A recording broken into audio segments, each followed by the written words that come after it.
매일 밤 허락도 없이. 옛날 신라시대 어느 마을에 한 부자가 살고 있었습니다. 부자에게는 딸이 하나 있었는데 지극히 아름다운 용모에 많은 젊은 남자들의 연모를 받고 있었습니다. 그러나 아무리 좋은 집안에서 혼담을 넣어도, 아무리 잘난 젊은이가 연모함을 전해도 처녀는 결코 받아들이지 않았습니다. 그러자 차츰 처녀에 대해 이상한 소문이 돌기 시작했습니다. 숨겨둔 사내가 있다는 둥, 매일 밤 몰래 처녀의 방에 다녀간다는 둥, 그 사내는 사람이 아니라는 둥, 소문은 해괴하기 이를 데 없었습니다. 소문은 마침내 그 처녀의 아버지 귀에까지 들어갔고, 처녀의 아버지는 노발대발하며 딸에게 물었습니다. 처녀는 누군지도 모르는 남자가 밤마다 방으로 찾아와 자고 간다며 차근차근 자초지종을 말하기 시작했습니다. 이상한 일의 시작은 벌써 한 달 전쯤이었습니다. 자고 있는데 무엇인가가 싸늘한 것이 어깨를 누르는 듯 싶어 문득 잠을 깼습니다. 그리고는 소스라치게 놀랐습니다. 머리맡에 어떤 남자가 앉아서 한 손으로 제 어깨를 잡아 흔들고 있었습니다. 남자는 백옥같이 흰 얼굴에 보랏빛 의복을 입고 있었습니다. 저는 기겁하여 누구냐고 당장 나가라고 악을 썼지만 하도 겁에 질려서 그 목소리는 목구멍에서만 맴돌 뿐이었습니다. 남자는 조용히 하라며 자신은 제 남편이 되어 이 세상에 뛰어난 아들을 낳으라고 하늘이 보낸 사람이라고 했습니다. 그래도 항거하려고 애썼지만 그 남자가 제 얼굴에 입김을 불자 금세 정신이 몽롱해져서 옴짝달싹도 못하고 남자가 하는 대로 내버려 둘 수밖에 없었습니다. 그러다 남자는 새벽달기 울자 소리도 내지 않고 연기처럼 사라졌고, 그 후로도 남자는 매일 밤마다 나타났다가 새벽이면 연기처럼 사라졌습니다. 딸의 말을 다 듣고 아버지는 한참 동안 생각에 잠겼습니다. 그리고는 딸 방에 드나드는 것은 사람이 아닌 요물이 분명하니 그것의 정체를 밝히기로 마음먹었습니다. 아버지는 딸에게 명주실 한 타래의 끝을 꿰어놓은 바늘을 주면서 오늘 밤에도 그 남자가 나타나면 옷자락에 바늘을 몰래 꽂으라고 시켰습니다. 그 실을 따라가 그 남자가 간 곳을 알아낼 생각이었습니다. 그날 밤도 처녀가 자고 있으니 그 남자가 호련히 나타나서 처녀를 깨웠습니다. 처녀는 다른 날보다 남자를 좋게 대해 마음을 놓게 한 뒤 숨겨두었던 바늘로 몰래 사내의 옷자락을 꿰었습니다. 그 순간 으악 하는 비명이 사내의 입에서 튀어나왔습니다. 사내는 당장 뛰쳐나가 도망을 치기 시작했습니다. 도망을 치면서 슬픈 목소리로 하늘의 뜻을 의심하는 어리석은 계집아, 내 그 장꾀로 말미암아 내가 낳은 자식은 나중에 큰 고생을 하리라 하고 말했습니다. 이튿날 아침 처녀와 그의 아버지는 실을 따라 사내가 간 곳을 찾아갔습니다. 실은 마을 밖으로 나간 뒤 뒷산 중턱에 있는 큰 굴 속으로 이어져 있었습니다. 굴 속으로 따라 들어가 보니 굴 안에는 온통 피바다가 되어 있었고 그 가운데엔 피칠갑한 사람만한 지네가 죽어 넘어져 있는데 그 허리에는 처녀가 꽂은 바늘이 꽂혀 있었습니다. 요물은 퇴치했지만 그날부터 처녀는 태기가 있어 10달 만에 아들을 낳았는데 빛나는 두 눈이며 억센 두 어깨며 여느 아이와는 딴판이었습니다. 처녀의 몸으로 아이를 낳았으니 처녀의 아버지는 동네 부끄럽다며 처녀와 어린 아기를 다 같이 집에서 내쫓았습니다. 처녀는 어린아이를 업고 먼 곳으로 갔습니다. 집도 재산도 없는 처지라 젊은 어머니는 이 집 저 집 다니며 품팔이로 겨우 먹고 살았습니다. 품팔이로 김을 매거나 모를 심을 때면 산기슭에 서늘한 나무 그늘에 아이를 눕혀놓기 일쑤였습니다. 일이 바쁠 때면 제때에 젖을 물리기도 어려웠습니다. 아기는 그래도 무럭무럭 잘도 자랐습니다. 어느 날이었습니다. 아이 어머니가 밭에서 김을 메고 있는데 산에서 나무꾼 하나가 헐레벌떡 뛰어오며 소리치기를 호랑이가 아이를 물고 간다는 것이었습니다. 아이 어머니는 깜짝 놀라 아이가 있는 곳으로 허둥지둥 달려갔습니다. 과연 아이를 눕혀둔 소나무 그늘에 송아지만큼 큰 호랑이 한 마리가 있는 것이었습니다. 그런데 이게 어쩐 일입니까? 아이는 조금도 무서워하지 않고 생글생글 웃고 있는 게 아니겠습니까? 자세히 보니 아이는 호랑이의 젖을 먹고 있었습니다. 호랑이는 아이 어머니가 온 것을 보자 어슬렁어슬렁 산속으로 사라져 버렸습니다. 그제야 아이 어머니는 지네가 사람의 모양을 하고 와서 했던 말이 생각났습니다. 정말 이 아이는 하늘이 내린 모양이었습니다. 아이 어머니는 그 아이를 더욱 정성껏 키웠습니다. 이 아이가 곧 나중에 성장해서 신라를 처부수고 후백제를 세운 견훤이었다고 합니다. 그런데 견훤은 남다른 운수와 뛰어난 힘을 가지고 있으면서도 나중에는 아들에게 왕위를 빼앗기고 고려 태조 왕건의 밑에서 지내다가 우라병으로 세상을 떠났는데 그것은 일찍이 그의 어머니가 하늘이 보낸 지네를 해친 일 때문이라고 전해졌습니다.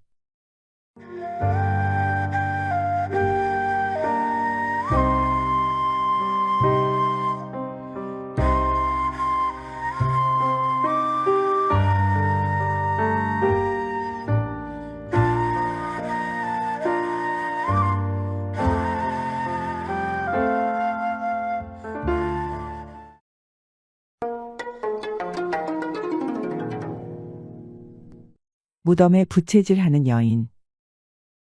옛날에 어떤 김서방이 자기 친구 집에 갔다가 집으로 돌아가는 길이었습니다. 그런데 길가의 어느 무덤에 어떤 부인이 부채질을 하고 있는 것이었습니다. 남녀가 유별하긴 하지만 너무도 그 곡절을 묻지 않고는 궁금해서 그냥 넘어갈 수가 없었습니다. 그래서 그 이유를 여인에게 물었더니 남편이 만나지 얼마 되지도 않아 몹쓸 병에 걸려 죽으면서 유언하기를 자기 무덤에 풀이 죽거든 다른 데로 다시 시집가라고 했습니다. 남편이 죽은 지 3년이 지났지만 3년상을 견디었지만 무덤에 풀이 죽기는커녕 북풍에 시달리다가도 또 새봄이 오면 도로 살아나서 더욱 무성해지기를 반복하니 이제 할 수 없이 온유월에 무덤에 부채질을 하여 풀이 추워 죽기를 바라고 있습니다. 아, 몇 주 이렇게 부채질을 했더니 이쪽 귀퉁이에 풀은 죽였습니다. 하는 것이었습니다. 김서방은 집에 도착해서 아내에게 길에서 겪은 일을 말해 주었습니다. 그러면서 참 고연년이라며 그 남편이 죽을 때 얼마나 정을 못 잊고 죽기 원통해서 시집가지 말라고 유언한 소린데 그걸 못 알아듣고 다시 시집가려고 무덤에 부채질을 한다며 여인을 비난했습니다. 이야기를 들은 김서방 아내는 아무리 다시 시집가고 싶어도 남편의 유언은 지켜야 할 것 아니냐며 만약 자기가 그 여자였다면 평생을 수절하며 살았을 거라고 말했습니다. 김서방은 속으로 내가 그래도 장가 하나는 잘 갔구나. 내 부인은 그래도 절개가 있구나 하고 생각했습니다. 며칠 뒤 어느 날 김서방이 갑자기 배를 감싸고 대굴대굴 구르며 배가 아파서 죽겠다고 소리쳤습니다. 약을 지어다 먹여봐도 좋다는 음식을 해서 먹여봐도 아무런 차도가 없고 백약이 무효했습니다. 몇 날 며칠을 고통에 몸부림치던 김서방은 내가 죽거든 이 병에 도저히 살 수가 없어서 죽거든 9일장을 해라 하는 유언을 남기고 죽고 말았습니다. 유언을 받들어 9일 출상을 하기로 날을 받아놓고 조객을 응접했습니다. 8일째 되던 날에 어떤 조객이 들어오는데 아주 옥골 선풍의 미남자였습니다. 과부된 지 얼마 안 된 김서방 부인은 속으로 생각했습니다. 저 남자는 얼굴도 참 잘생기고 잠자리 날개 같은 의복도 참말 잘 어울리는구나. 어찌 저리 잘났을까. 내 남편은 죽었지만은 저런 남편이나 한번 데리고 살아봤으면 좋겠다. 그런데 그날 저녁 그 옥골 선풍의 조문객이 느닷없이 골이 아파서 곧 죽겠다고 머리를 쥐어뜯고 괴로워하기 시작했습니다. 근방의 의원을 데려다가 베어봐도 아무런 효험이 없었습니다. 한참을 괴로워하던 조문객이 하는 말이 내 머리 아픈 것은 내 고질병인데 이 머리를 낫게 하려면 인고를 먹어야 낫는다. 사람꼴을 먹어야 낫는다. 라고 하는 것입니다. 김서방 부인이 가만히 생각해 보니 자기 남편은 죽었지만 저 남자를 살려놓으면 어떻게 같이 살 수도 있을 것 같았습니다. 김서방 부인은 밤이 깊어지기를 기다려 도구를 들고 와 관짝을 열고는 김서방의 코를 딱 빠겠습니다. 김서방의 고를 그 미남자에게 먹일 생각이었습니다. 고를 딱 빠개니까 김서방이 벌떡 일어나면서 화나고 원통한 목소리로 어디 사는 그 과부는 3년상을 견뎠는데 평생을 수절하겠다던 너는 9일도 못 견디냐? 했더라는 이야기입니다.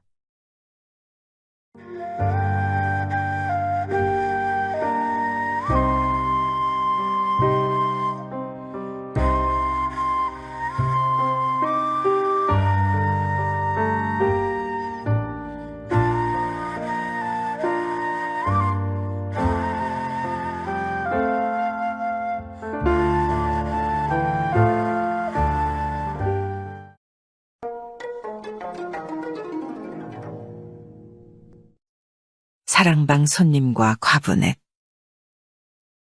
옛날 어느 마을에 변서방이란 아주 가난한 사람이 살았습니다. 먹고 살 것도 없는 살림에 자식은 계속 늘어 어느덧 아들 셋을 연년생으로 두고 나니 장차 입에 풀칠할 방법이 막막했습니다. 어느 날은 답답한 마음에 용하다는 점쟁이에게 사주를 받습니다. 사주의 아들이 7이라는 점쟁이의 말을 듣고 변서방은 정신이 아득해졌습니다. 아들 셋 있는 것도 못 먹여 살리는 마당에 아들을 넷이나 더 낳는다니. 그랬다가는 다 같이 굶어 죽을 게 뻔하니 차라리 집을 나가야겠다고 생각한 변서방은 그날로 무작정 집을 뛰쳐나왔습니다. 정처 없이 떠돌아다니다가 어느 날 해질 무렵에 기와집이 즐비한 어느 마을에 도착했습니다. 변서방은 어느 기와집에 찾아가 주인에게 하룻밤 묵어가게 해달라고 부탁하여 사랑방으로 안내받게 되었습니다. 저녁상을 잘 대접받고 집주인과 이런저런 이야기를 나누며 술을 한잔하게 되었습니다. 변서방이 자식 셋을 건사하기도 어려웠는데 사주에 자식 넷이 더 들어있어서 집을 뛰쳐나왔다고 말하니 집주인은 자기 팔자는 반대라며 말을 꺼냈습니다. 나는 부자지만 내 처는 얼마 전에 세상을 떠났고 아들 넷이 있었지만 내 팔자가 험해 자식이 다 죽었네. 자식 넷이 다 죽고 과부 며느리 넷만 지금 있네.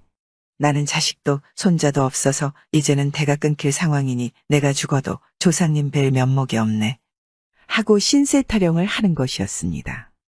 자리를 파하고 집주인이 방으로 돌아와 생각해보니 변서방은 자식 셋이 살아있고 앞으로 넷이나 더 낳는다는 게 그저 부러울 뿐이었습니다. 생각 끝에 집주인은 네 며느리를 모두 방으로 불렀습니다. 그리고는 간곡한 어조로 며느리들을 보며 말했습니다. 우리 사랑방에 손님이 있는데 들어보니 그 사람 사주의 자식이 칠형제라더라. 지금 자기 집에 삼형제를 낳아놓고 앞으로 자식 넷을 더 낳는다는 말에 자식 7을 먹여 살릴 일이 막막하여 집을 나와 떠돌아다닌다고 하더라. 그러니까 아직 사형제를 더 낳을 수 있다는 말이다. 너희 네 며느리가 그 사람과 하룻밤씩 보내서 아들을 하나씩 얻는 게 어떠냐?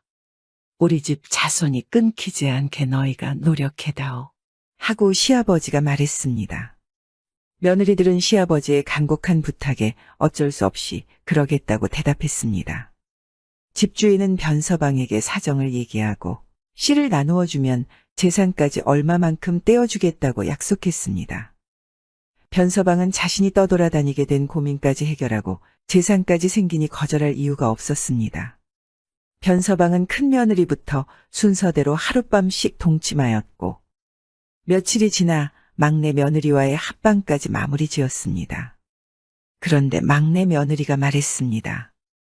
당신은 오늘 저녁에 우리 집에서 죽소. 그러니 얼른 도망가시오.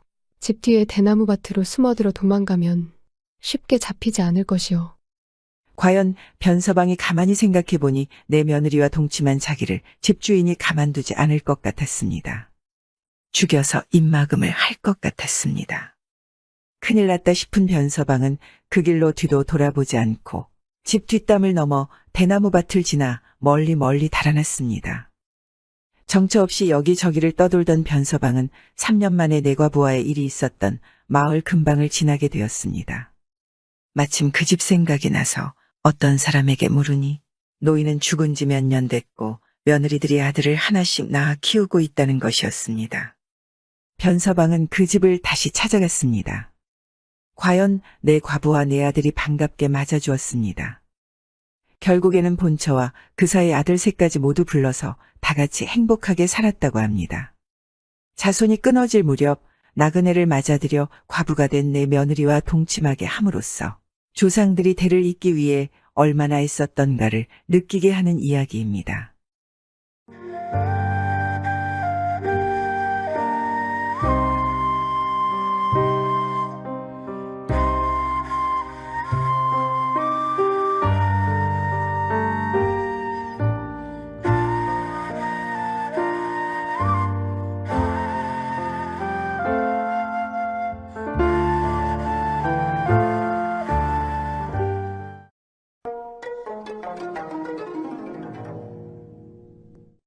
스님과 처녀의 야반도주.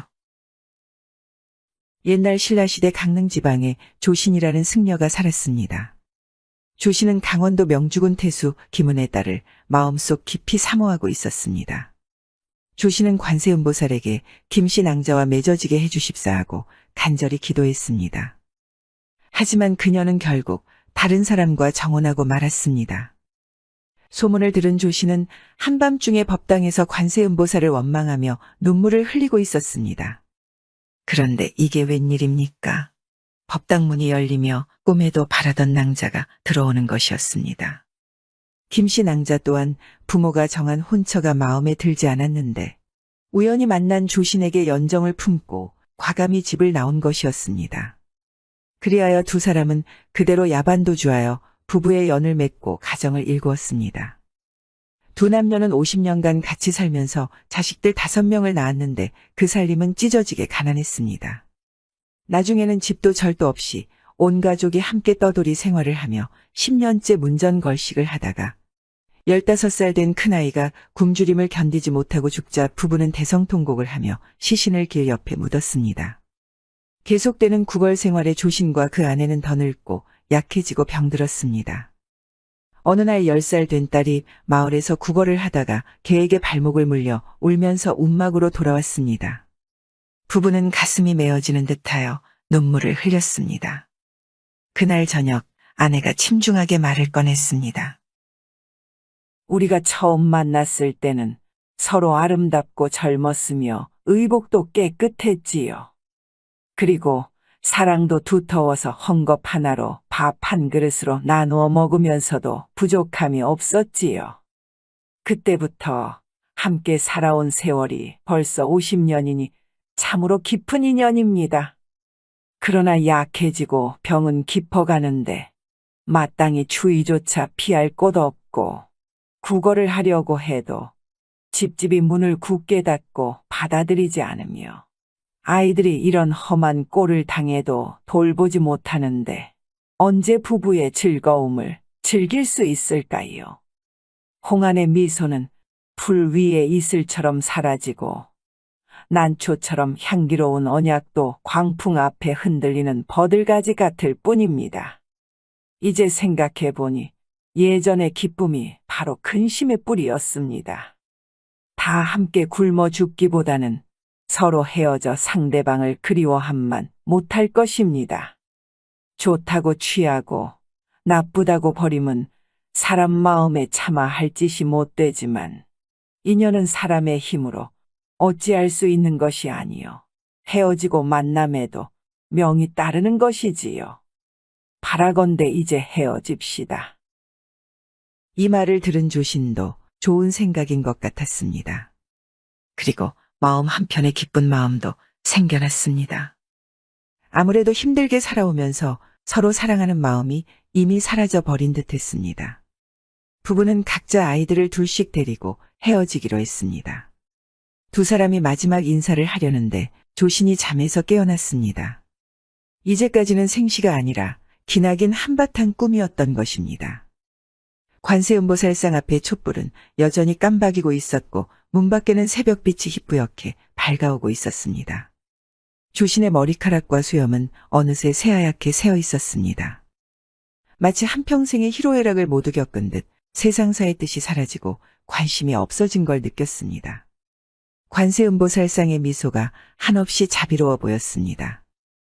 조씨는 꿈속에서 15살 아들이 굶어 죽어간 언덕에 찾아가서 그 시체를 묻은 곳을 파보았습니다.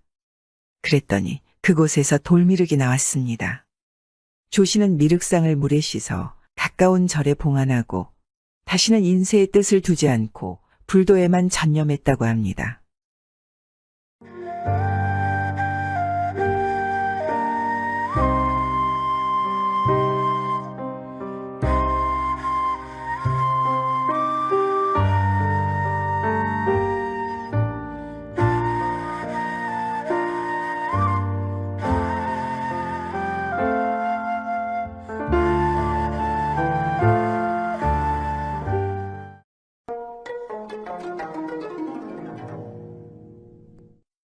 세 남녀의 인생을 바꾼 하룻밤. 옛날 어느 산골 외딴집에 신혼부부가 살고 있었습니다. 그런데 결혼한 지 한 달 만에 남편이 산성을 쌓는 부역장에 징용당하고 말았습니다.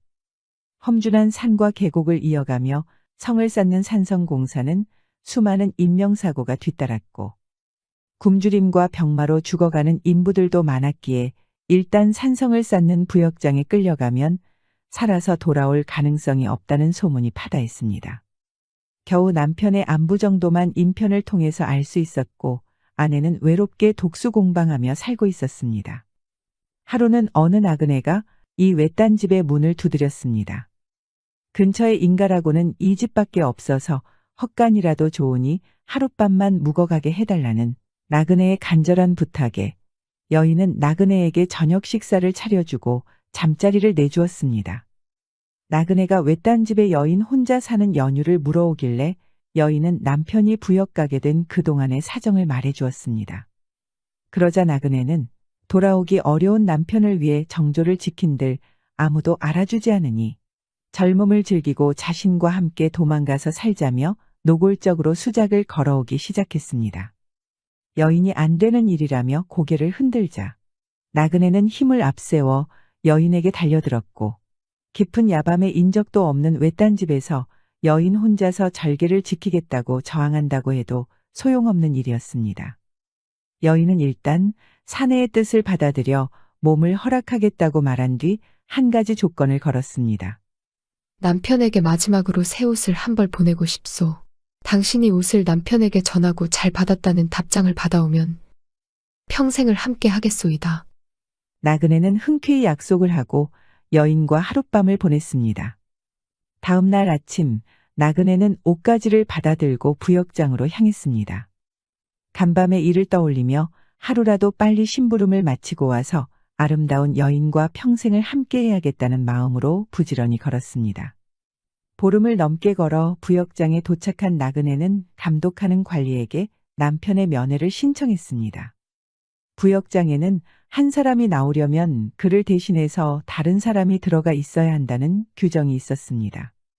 남편이 옷을 갈아입고 아내에게 보낼 편지를 써오는 동안 나그네가 남편 대신 부역장에 들어가 있게 되었습니다. 남편은 새 옷으로 갈아입다가 주머니 속에 있는 편지 한 장을 발견했습니다. 그것은 여인이 남편에게 보내는 것이었습니다. 편지에는 내가 당신을 구하려고 이 사내와 하룻밤을 보냈어요.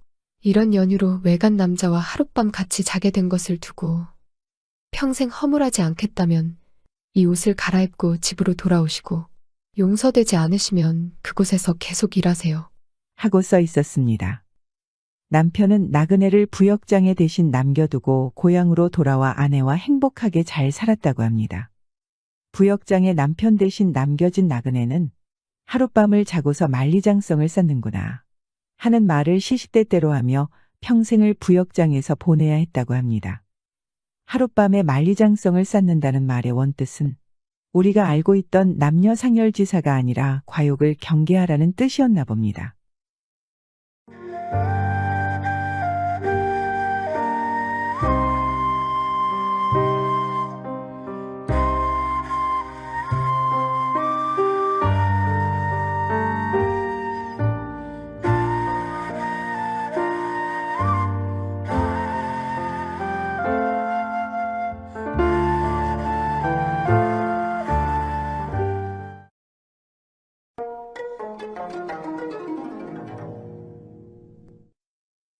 한밤중에 들이닥친 낯선 산에 옛날 서울에 아주 가난한 선비가 살고 있었습니다. 그에게는 재주 많고 현명하며 외모가 매우 아름다운 아내가 있었습니다. 어느 날 선비 부부는 아내의 부모님을 찾아뵙기 위해 함께 길을 떠나게 됐습니다. 한참을 가다가 날이 저물어 그날 저녁은 주막에서 자고 가게 됐습니다. 저녁을 먹고 밤이 깊어 모두가 잠들 무렵 문 밖에서 마루름 소리와 많은 사람들 소리가 나더니 갑자기 몇 명의 사람들이 선비의 방으로 들이닥쳤습니다. 쏘스라치게 놀란 선비가 용기를 내어 물었습니다. 당신은 누구신데 이 깊은 밤에 나를 찾아오셨소? 들이닥친 남자들 중에 훤칠한 키에 남자다운 얼굴에 두목인 듯한 사내가 살짝 미소 지으며 말을 받았습니다. 보시다시피 나는 산적이요. 내 부하가 1000명이 넘고 관찰사가 부럽지 않을 정도로 재물도 많소. 다만 산골에 합당한 여자가 없어 나이 30에 아직 장가를 들지 못했소. 마침 당신의 부인이 아름답고 현명하다는 소문이 산채에까지 들렸소. 당신은 서울의 4대 부인이 다시 장가들기 어렵지 않을 것이오. 하여 무례한 부탁인 줄은 알지만 당신에게 5,000냥을 주고 당신 아내를 내 부인 삼고자 하는데 당신 생각은 어떻소? 선비는 얼굴이 흑빛이 되어 벌벌 떨면서도 세상에 어찌 남의 아내를 빼앗아 갈 수 있으며 또한 어찌 아내를 팔 수 있겠냐며 절대 안 되는 일이라고 단호히 말했습니다. 그러자 남자는 크게 웃은 후 말했습니다. 당신에겐 선택의 여지가 없음을 모르겠소. 당신이 내 말대로 한 후에 이 돈으로 다시 아내를 고른다면 오히려 상처 없이 몸을 보존할 수 있을 것이오. 그러나 만약 허락하지 않는다면 나도 더 이상 당신의 허락을 구하지 않을 것이오. 당신은 혼자고 나는 많은 사람을 거느리고 있어. 그리 되면 당신은 아내도 잃고 5,000냥도 잃게 될 터인데 어찌 생각이 여기에 미치지 못하시오. 남자의 당당한 협박에 선비는 기가 차고 두려워 눈물이 흘렀습니다. 그러자 옆방에서 듣고 있던 아내는 선비를 불러 말했습니다. 힘으로 항거할 수 없는 일이에요. 산적두목의 말대로 하는 게 좋을 것 같아요. 우리는 먹고 살기 힘들었고 그래서 아직 자식도 없습니다. 그에게 몸을 허락한다면 저는 평생 부귀를 누릴 테고 서방님도 역시 5,000냥으로 다시 아내를 얻고 부자가 될 것입니다. 이는 서방님과 저 양쪽을 위한 일이 아니겠습니까? 저 때문에 귀하신 몸을 상하는 일이 없게 하십시오. 선비는 이 말을 듣고 아내의 손을 잡고 통곡하였습니다. 아내의 냉정한 말에 선비는 슬프고 분했으나 어찌할 수 없어 밖으로 나왔습니다. 밖에서 듣고 있던 산적 두목은 과연 현명한 부인이라 생각했습니다. 아내는 주막에서 일하는 종을 불러 가마를 대령하게 하고 자기는 옷을 갈아입고 나오겠다고 말했습니다.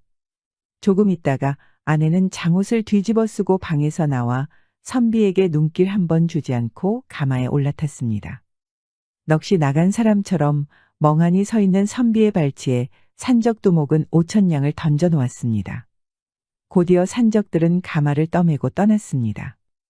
선비가 망연자실 그 자리에 주저앉아 통곡을 시작하려는데 방 안에서 조용히 선비를 부르는 아내의 목소리가 들리는 것 같았습니다. 깜짝 놀란 선비는 혹시나 하는 마음에 방 안을 들여다보았습니다. 그런데 이게 웬일입니까? 방 안에는 아내가 웃는 모습으로 단정하게 앉아 있는 것이었습니다. 선비는 이게 꿈인가 생시인가 싶었습니다. 그리고 아내가 말하길 두목의 말을 듣지 않으면 봉변을 면할 수 없었을 것입니다. 서방님에게는 독한 말로 두목을 안심시킨 후 마침 주막에서 일하는 얼굴이 예쁘고 나이도 저와 비슷한 계집종이 있어서 급하게 치장하여 대신 보냈습니다. 두목은 제법 예쁜 계집종을 저로 알고 기뻐할 것입니다. 그 종은 부귀를 얻었고 또 서방님은 저를 잃지 않으시고도 많은 돈을 얻게 되신 거지요. 위기의 순간에 현명한 아내의 기지로 목숨도 구하고 많은 돈도 얻게 된 부부는 자손도 많이 두고 행복하게 오래오래 잘 살았다고 합니다.